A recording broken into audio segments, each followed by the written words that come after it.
kakak, ceritakan dulu kisah waktu kakak merasa roh dari badan. Kalau kalian mau tahu kayak mana aku merasakan kematian ya, aku jujur aku bilang, si Pera lah saksinya waktu itu. Pera lah yang waktu itu menelanjangi aku. Ya Per ya, waktu aku yang terakhir kemo ketiga yang hampir mati itu. Iya, demamku sampai 42, mungkin kalian banyak belum mengikuti aku waktu itu. Demamku 42, 43 sampai mataku ini buta. Mataku ini buta waktu itu. Buta sebelah, memang buta total mataku ini. Ya, waktu kemo ketiga. Paru-paruku sudah bernanah, liverku pun bernanah. Jadi aku bernapas udah gitu aku bernapas, ya. Satu kali demamku tinggi naik sampai 43, aku menggigil, gigiku rapat. Ya, aku ditelanjangi semuanya, dokter pun datang. Semua dokter udah nengok badanku ini. Udah nengok, nggak ada lagi yang perlu disembunyikan. Udah lihat, sama si butetku pun udah ditengok sama dokter-dokter. Ya udah ditelanjangin aku kayak gini. Aku udah, tapi cuman satu aja aku sebut waktu itu. Tuhan, aku belum mau mati. Tuhan, dalam hatiku, aku belum mau mati. Tapi mulutku kata Pera waktu itu masih bicara, Tuhan, enggak, aku bicara seperti itu. Yang ku ingat waktu itu adalah bapakku dengan suamiku. Itulah di otakku, yang tergambar di kepalaku suamiku dengan bapakku. Tuhan, belum waktunya. Tuhan, belum waktunya. Suamiku waktu itu kerja, anak muda India. Ditelepon sama si Pera, udah nangis-nangis dia. Udah nangis-nangis karena dokter pun bilang udah nggak ada harapan. Udah geleng-geleng, dokter perawat udah geleng-geleng. Ya, banyak yang mengikuti aku waktu itu. Udah geleng-geleng semuanya. Udah gitu, udah mau lewat. Sampai aku nggak sadar, pingsan. Betul ya Per? Pingsan aku waktu itu. Pingsan, udah nggak sadar. Udah nggak sadar lagi aku. Udah nggak sadar, aku udah merasakan rohku keluar dari tubuhku. Betul-betul ku rasakan rohku keluar dari tubuhku. Aku merasa kayak rohku itu ringan keluar gitu, kayak ringan kali keluar. Kayak aku bisa melihat badanku tergeletak. Badanku kayak tergeletak. Kulihat ke belakang, aku nangis, aku bilang, Tuhan belum waktunya. Ada bapakku yang harus kuperjuangkan. Ada suamiku, Tuhan tolong kasih aku kesempatan.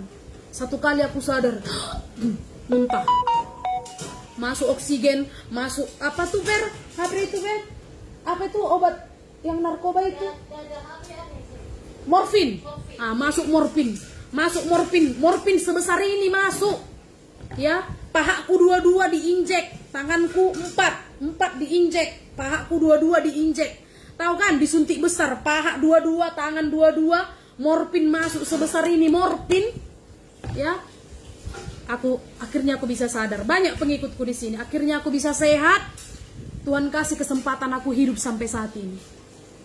Jadi, uang itu hanya sebentar saja.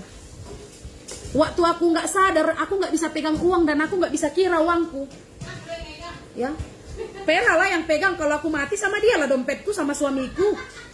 Ya, jadi waktu aku dalam keadaan nazak, waktu aku diambang maut, aku tidak mengingat harta, aku tidak mengingat uang, aku tidak mengingat apa-apa. Aku hanya mengingat dan memohon belas kasihan dari Tuhan. Kasih kesempatan Tuhan, kasih aku kesempatan Tuhan. Cuman itu yang kuingat. Bukan uang. Oleh sebab itu aku tidak pernah terlalu khawatir tentang uang dalam hidupku. Enggak. Ya. Aku enggak mau terlalu khawatir tentang uang di dalam hidupku. Karena saat kau diambang maut, saat kau bertaruh nyawa, hartamu itu bukan apa-apa. Uang itu pun tidak bisa untuk menghentikan rasa sakitmu. Banyak pengikutku di sini, banyak yang mengikuti aku dari dulu di sini. Puji Tuhan ya, puji Tuhan. Sebab itulah kenapa aku tekadkan hidupku ini, aku ingin menolong orang. Ya, aku ingin membantu orang. Saat aku ada harta, saat aku ada rezeki dikasih Tuhan, aku mau berbagi. Karena aku sudah merasakan hidup tanpa uang sakitnya bagaimana. Jadi ketika ada uang dalam hidupku, aku mau berbagi sama yang lain yang membutuhkan. Ya, seperti itu. Bagaimana aku kemo, kalian semua tentu udah lihat kan. Mulutku berdarah-darah, gusiku semuanya berdarah-darah, mulutku bengkak-bengkak, badanku kurus. Satabihamuna, tetekku nggak ada, tinggal kulit. Tanya si Pera, tinggal kulit tetekku ini. Aku suka kali dulu di kamar mandi telanjang jalan-jalan karena nggak ada lagi badanku, udah kurus 41 kilo. Tetek pun nggak ada. Gini melpeng-melpeng teteknya. Kulitku semua kendor. Waktu aku berjuang. Iya, dia waktu mandikan aku, ngangkat aku pun bisa si Pera. Gendong aku pun dia gampang. Iya, ngangkat aku dulu kan aku si Pera, waktu berakkan aku pun gampang. Tapi aku semangat loh makan. Tiap hari ku teleponi suamiku, bawakan aku makanan ini, bawakan aku makanan itu. Padahal mulutku berdarah-darah. Aku sama si Pera makan penisuk, makan sup-sup. Ya, mulutku berdarah-darah ini, bernanah-nanah. Ku paksa makan, sama darah-darah sama nanah ku telan. Karena aku mau sehat, aku mau hidup. Aku mau hidup. Ya. Iya, obat apa itu? Obat sariawan itu. Itulah yang menyelamatkan aku makan. Sambil nangis aku makan, sambil nangis menetes air mata. Ya, bernanah-nanah, berdarah-darah, ku telan. Jadi untuk kau yang sakit, kalau kau mau sembuh, kau harus berani berjuang. Berjuang itu bukan main-main. Harus ada rasa sakit yang kau lalui.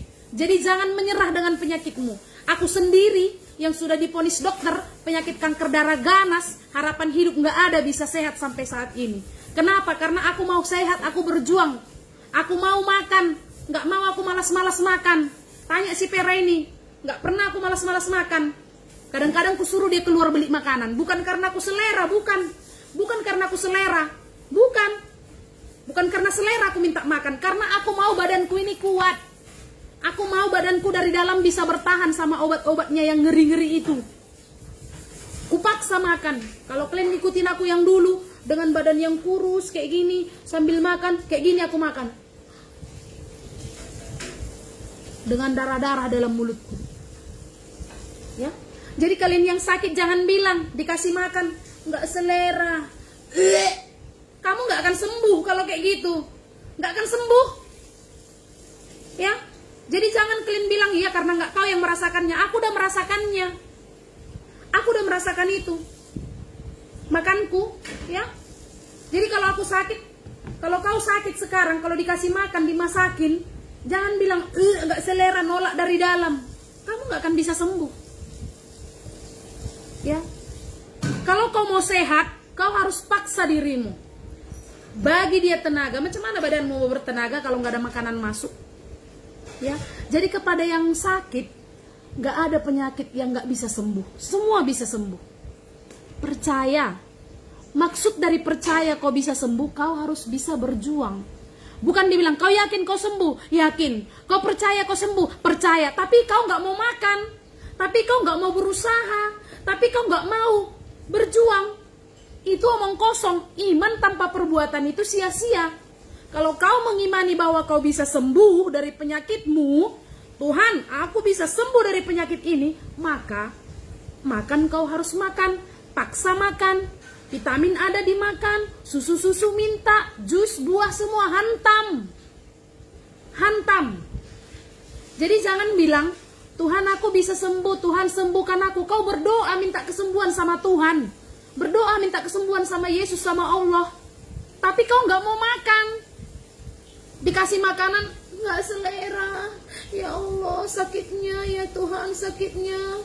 Sembuhkanlah aku Tuhan. Dikasih makan, nggak selera. Kayak mana mau sembuh? Kayak mana mau sembuh? Aku bukan nggak muntah, tapi kupaksa. Bukan nggak muntah. Jadi kalau kalian bilang, namanya nggak selera ditolak dari dalam, paksa. Kau yang harus menguasai dirimu. Kau, ya, pikiranmu harus menguasai tubuhmu dan dirimu. Bukan tubuhmu menguasai pikiranmu. Ya, tanya tuh si Pera. Per, pergi Per, belikan buah Per, tapi mulutku masih luka-luka. Per, juskan ini Per, mulutku masih berdarah-darah. Tahu kalian, dengan mulutku yang berdarah-darah, aku suruh si Pera beli nasi kukus, bikin cabenya, aku bilang. Biar sekalian dirasakan di dalam, kayak mana sakitnya terbakar-bakar tuh, bikin cabenya, aku bilang. Sampai dokter terkejut nengok aku, makan aja kerjamu katanya. Bukan karena aku selera, tidak. Macam mana selera dalam keadaan sakit? Kayak mana selera dalam keadaan tubuh kayak digergaji, kayak dipotong-potong, tubuh ini semua berdenyut-denyut, kayak mana mau selera makan. Tapi aku tahu, kalau aku nggak makan, penyakit ini akan merajalela dalam tubuhku. Kalau aku nggak makan, nggak akan ada tenagaku untuk melawan proses ini semuanya. Harus makan aku. Jadi sayang, kalau kamu ada yang bilang, Tuhan aku mau sembuh, kau harus berjuang, kau harus bayar harga. Ya. Kemudian kamu ada yang bilang, Tuhan berikanlah aku kebahagiaan. Cek dirimu dulu sayang. Kayak mana kau mau bahagia kalau kau dengar diomongin orang aja tersinggung? Ingat, iman tanpa perbuatan sia-sia. Kau bilang Tuhan berikanlah kebahagiaan itu, sementara kau nggak tahu bersyukur. Tuhan tolonglah kasih kebahagiaan sedikit aja. Diomongin tetangga kau sakit hati. Orang yang upload status kau yang nggak terima. Iya kan? Kayak mana kau mau bahagia?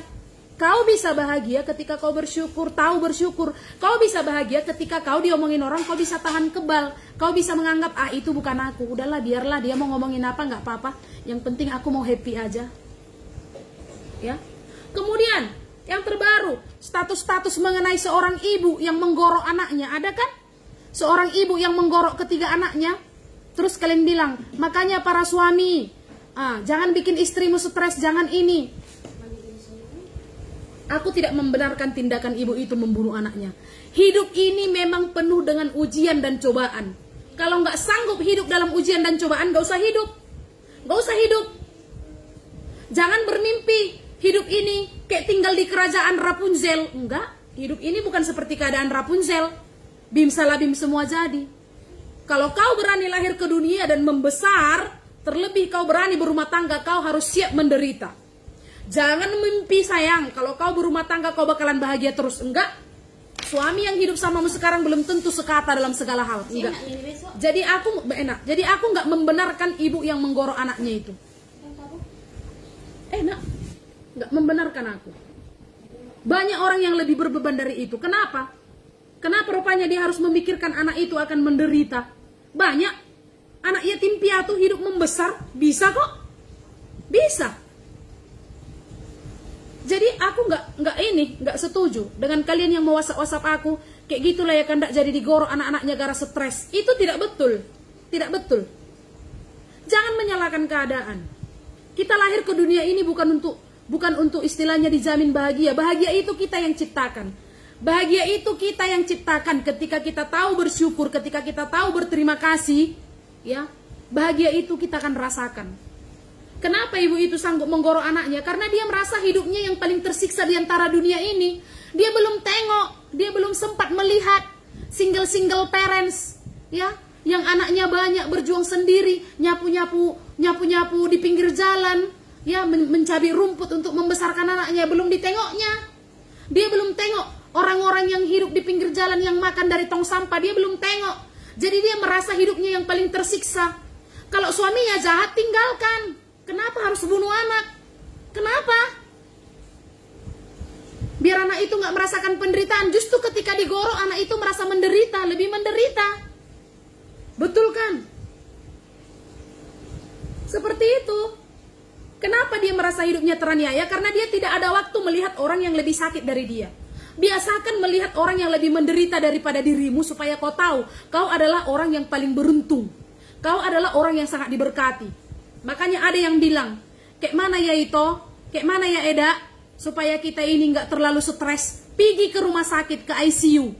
Pergi ke ICU, lihat di sana orang yang berjuang antara hidup dan mati, yang masuk selang ke dalam mulutnya, berjuang untuk hidup. Pergi ke ICU sana. Ya, atau pergi ke perempatan sana, ke tempat pembuangan sampah orang-orang yang ngutik-ngutik botot, yang makan daripada sisa-sisa sampah. Kau akan merasa dirimu kaya. Kau akan merasa dirimu betul-betul diberkati Tuhan. Kau masih bisa tengok orang live. Kau masih bisa tengok siaran orang. Ya, kamu bisa cari uang, kamu masih bisa makan walaupun cuma ikan nasi dengan nasi putih. Kau akan bersyukur. Makanya jangan lihat orang yang di atas. Nanti kau penuh dengan rasa cemburu. Lihat orang yang di bawahmu, yang lebih menderita daripada kau, biar kau tahu bersyukur.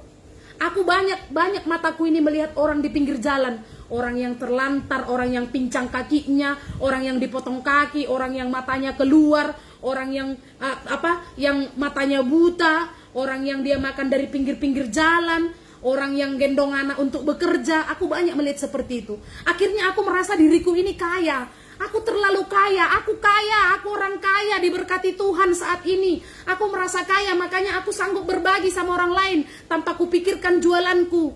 Ya, aku tetap pergi menolong orang lain karena aku merasa diriku kaya. Aku kaya. Aku bilang aku kaya bukan berarti aku bilang, oh sombong kali ngaku-ngaku kaya. Tidak, aku memang kaya. Diberkati Tuhan aku saat ini, diberikan Tuhan kesehatan, dikasih aku pakai baju, masih bisa aku pakai perhiasan, masih bisa aku peluk suamiku, masih bisa aku peluk anakku, makanan masih ada di kulkas. Walaupun aku tidak sekaya dengan Raffi Ahmad dan Nagita Slavina. Kalau dibandingkan dengan sultan-sultan, ya, Raffi Ahmad, Nagita Slavina, ya, Atta Halilintar, aku tidak sekaya mereka, tapi aku merasa diriku kaya. Aku kaya saat ini, aku diberkati saat ini. Jadi aku nggak mau fokus melihat mereka yang di atas, Nagita Slavina kah, siapakah yang pakai mobil Velfire kah, Lamborghini, aku nggak peduli. Meskipun aku naik Lamborghini aku bahagia. Karena naik Lamborghini ini aku bisa kemana-mana, aku bisa cari rezeki, aku bisa bantu orang. Jadi jangan pernah berpikir, kenapa ya Eda hidup kita ini kayak gini-gini aja, tersiksa terus. Kenapa ya Eda hidupku selalu sengsara terus? Karena kau tidak pernah bersyukur.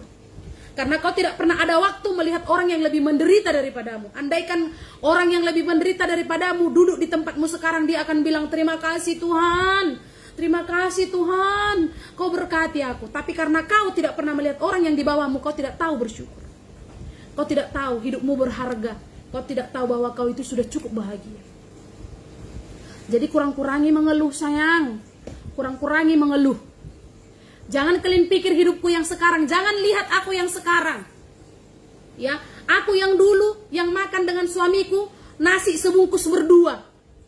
Nasi sebungkus berdua dengan suamiku. Tapi aku masih bersyukur, menangis sama Tuhan. Tuhan, terima kasih ya hari ini aku dengan suamiku bisa makan. Terima kasih ya Tuhan, bisa akhirnya menahan lapar. Aku bersyukur. Makanya ketika Tuhan kasih kenikmatan seperti ini sama aku, bisnisku lancar, urusanku lancar, aku berterima kasih. Aku berterima kasih.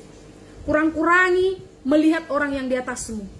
Kalau ada orang di atasmu, jadikan motivasi. Ada yang di bawahmu, jadikan cermin diri. Ingat itu. Yang di atas untuk kau motivasi, yang di bawah untuk kau berkaca. Ingat itu. Ya, seperti itu. Memang Lamborghini kak. Jadi jangan kalian lihat ini kak. Oh sekarang ada emasnya. Ini apa? Ini cincin mamaku loh. Ini cincin mamaku. Waktu dia hidup dipakainya ini. Mati nggak dipakainya lagi. Mamaku udah jadi ini, udah jadi debu dah. Mamaku udah jadi debu tanah sekarang. Dia udah nggak pakai lagi ini. Nggak pakai lagi. Jadi ini semua tinggal ini. Ini semua tinggal sayang. Tinggalnya ini tinggal. Nggak ada yang perlu dibanggakan soal harta. Yang perlu kau pastikan kau bahagia. Bahagia itu ketika kau tahu bersyukur. Kau udah bersyukur belum? Udah bersyukur belum? Udah belum? Belajar bersyukur. Perbanyak bersyukur supaya kau jangan merasa dirimu yang paling tertindas. Perbanyak bersyukur. Jangan fokuskan dirimu mendengar orang yang ngomongin kau, orang yang jatuhkan kau, orang yang jengkali kau. Jangan pedulikan itu. Itu biasalah. Duri di mana-mana pasti ada. Sedangkan tanah yang kau tanami pasti tumbuh rumput, pasti tumbuh duri, itu biasa. Jangan kau fokus ke durinya, fokus untuk mengembangkan tanamannya, sama seperti dirimu. Jangan fokus sama orang yang ngomongin kau, jangan fokus sama orang yang julid samamu, jangan fokus sama orang yang fitnah kau, fokus sama orang-orang yang kau sayangi dan orang yang menyayangimu. Pastikan dirimu bahagia hari ini, bahagia. Bahagia itu sayang, definisi bahagia itu sayang berbeda-beda setiap orang. Untuk orang yang tidur di pinggir jalan sana sekarang, yang di luar-luar sana tidur di pinggir jalan, bagi dia ada alas untuk tempat dia tidur pun adalah satu rasa syukur, rasa bahagia. Tapi untuk kau sekarang yang tidur di tempat tidur, bayanganmu kalau aku tidur di hotel berbintang, tempat tidurku kayak tempat tidur hotel, enak kali lah ya. Karena kau tidak melihat orang yang di luar sana. Kan? Lihatlah orang yang di bawahmu, lihat orang yang lebih menderita daripadamu biar kau tahu betapa bahagia dan beruntungnya dirimu.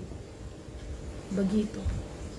Ya, baru kau bahagia, baru peraliran darahmu itu berjalan lancar, baru mukamu nggak manyun terus, baru mukamu nggak sembrewot terus, baru kau nggak bawaannya marah-marah terus.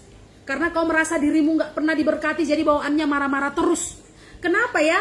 Orang yang jahat diberkati Tuhan, kita yang baik-baik nggak diberkati Tuhan. Padahal karena kau tidak tahu, banyak orang yang lebih sengsara darimu, tidak seberuntung dirimu. Kau cuman fokus melihat orang yang di atasmu, jadi kau menganggap kenapa sih dia aja hidupnya bahagia, padahal dia jahat. Aku yang baik-baik ini sengsara terus. Ku tanam tanaman nggak jadi, ku kerjakan usaha nggak jadi. Kenapa sih Tuhan? Dia yang jahat itu kau berkati, ya nggak wujudnya Tuhan itu. Salah. Kau tidak tahu ada orang lain yang melihatmu sekarang, ya Tuhan. Beruntungnya lah dia bisa buka usaha. Dia bisa sekarang punya rumah. Dia ada keluarga. Dia ada istri. Aku istri nggak ada. Sekarang pun makan nggak makan, rumah pun nggak punya, tidur pun di pinggir jalan. Andaikanlah hidupku seperti dia. Kau tidak pernah tahu orang lain yang melihatmu seperti itu, kan? Belajar bersyukur, ya, banyak-banyaklah bersyukur Hamuna, banyak bersyukur. Jadi kalian yang suami istri, yang saat ini belum tidur, ya, yang saat ini belum tidur, kusarankan sebelum tidur pandangi suamimu, pandangi suamimu sebelum tidur. Kalian semua yang menonton aku sekarang, istri atau suami, ya, ataupun kalian seorang anak yang di samping orang tua kalian, pandangi suamimu atau istrimu, lihat dia. Akan ada satu masa di mana kalian dipisahkan oleh maut. Dia tidur di dalam tanah, bukan tidurlah, dia sudah berada di dalam tanah dan kau masih di tempat tidur. Kau masih ingin terus marah-marah sama dia? Kau masih ingin terus menganggap dia terlalu banyak kekurangan? Kau masih ingin terus merasa dia itu kurang sempurna? Lihat dia saat ini. Satu saat ketika dia sudah berada di dalam tanah, kau tidak akan bisa berbuat apa-apa. Memeluknya, menciumnya, mengatakan maafkan aku, atau mengatakan aku mencintaimu pun sudah tidak ada waktu. Oleh sebab itu, pergunakan waktumu yang sekarang. Ubah sifatmu, sifat yang gampang marah, sifat yang gampang emosi, sikap yang selalu menganggap dia nggak sempurna, terlalu banyak kekurangan. Ubahlah sifatmu. Satu saat kalian akan dipisahkan oleh maut, di mana tidak akan ada pertemuan lagi. Tidak akan ada pertemuan. Perpisahan yang tidak akan pernah kau balaskan lagi dengan pertemuan. Rindu yang gak akan bisa kau balaskan lagi. Rindu yang gak akan terpuaskan lagi. Lihat pasanganmu saat ini. Lihat anak-anakmu saat ini di sampingmu. Satu saat kau dengan anak-anakmu akan berpisah. Perpisahan yang pasti adalah kematian. Perpisahan yang pasti itu adalah kematian. Kau dengan pasanganmu sama, aku dengan suamiku. Satu saat aku dengan suamiku akan terpisah oleh kematian. Aku gak pernah siap akan itu.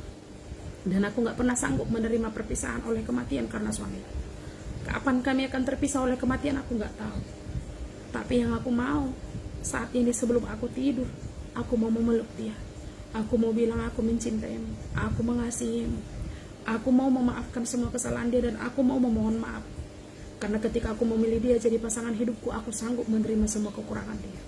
Sebelum aku tidak bisa mengucapkan selamat malam lagi, aku mau pastikan aku bilang selamat malam. Sebelum aku hanya bisa mengatakan selamat jalan, aku mau memastikan aku bilang selamat malam dan aku mencintaimu. Ingat, ya, ada satu perpisahan yang nggak akan pernah kau lepaskan dalam hidupmu. Pasti perpisahan oleh maut. Oleh sebab itu, kita kepada istri-istri, ya, kepada ito-ito, lihat pasangan hidupmu. Jangan mengharapkan kesempurnaan dari dia, tapi berusahalah menciptakan kesempurnaan itu ada di antara kalian berdua. Ya, jangan menganggap dia terlalu banyak kekurangan, tapi jadikan kekurangan itu untuk kalian berdua bisa saling mengisi. Ya, kita terdiri dari dua insan yang berbeda, yang banyak kekurangan satu sama lain. Jadi oleh karena itu, jangan fokus kepada kekurangannya. Fokuslah untuk menjadikan kalian dua tetap bahagia. Jangan gengsi, jangan merasa malu. Peluk pasanganmu. Sebelum tidur cium keningnya, bersandar di dadanya. Katakan aku mencintaimu. Jangan bilang malu di depan anak-anak, itu tidak salah. Di depan anak-anak kita romantis tidak salah, bukan ciuman mulut, bukan. Peluk suami, cium kening istri, cium kening suami, cium tangan suami. Itu adalah hal yang sangat-sangat berharga dalam hidupmu. Ada waktunya, satu saat kamu tidak akan pernah melakukan itu lagi. Satu saat kamu tidak akan pernah bisa mencium dia lagi. Satu saat kamu tidak akan pernah memeluk dia lagi. Ingat, ya, saat ini kalian sedang tidur satu tempat tidur. Saat ini kalian sedang tinggal satu rumah. Ada satu masanya, ingat betul-betul, ada satu masanya dia akan berada di bawah tanah dan kamu masih ada di atas bumi. Ataupun kau ada di bawah tanah dan dia masih ada di atas bumi. Itu adalah perpisahan yang paling menyakitkan. Sebelum hal itu terjadi, pastikan dirimu bahagia. Jangan ingat kekurangannya, belajar menerima kekurangannya. Ya. Belajar menerima kekurangannya. Tidak ada manusia yang sempurna, tidak ada. Berantem suami istri bisa, tapi jangan sampai kematian itu datang dan betul-betul memisahkan kalian. Penyesalan itu akan panjang dalam hidupmu. So, peluk pasanganmu, cintai dia seperti mana ketika kita baru menikah, seperti mana ketika kita baru mengikat janji dengan komitmen yang besar bahwa kita bahagia dengan dia. Seperti itulah, ciptakan cinta yang bahagia di keluargamu selalu. Pergaduhan kecil-kecil itu biasa, tapi jangan terlalu sering melihat kekurangan pasanganmu. Jangan terlalu sering melihat kekurangan pasanganmu. Kekurangan dia adalah untuk kau tutupi. Tugasmu ketika kau memilih dia jadi partner hidupmu karena kau mau menutupi kekurangannya. Sama pasanganmu untuk menutupi kekuranganmu. Ingat itu, ya. Ya, tetaplah sadar diri, ya. Oleh sebab itu kemuan semua eda-eda, ya.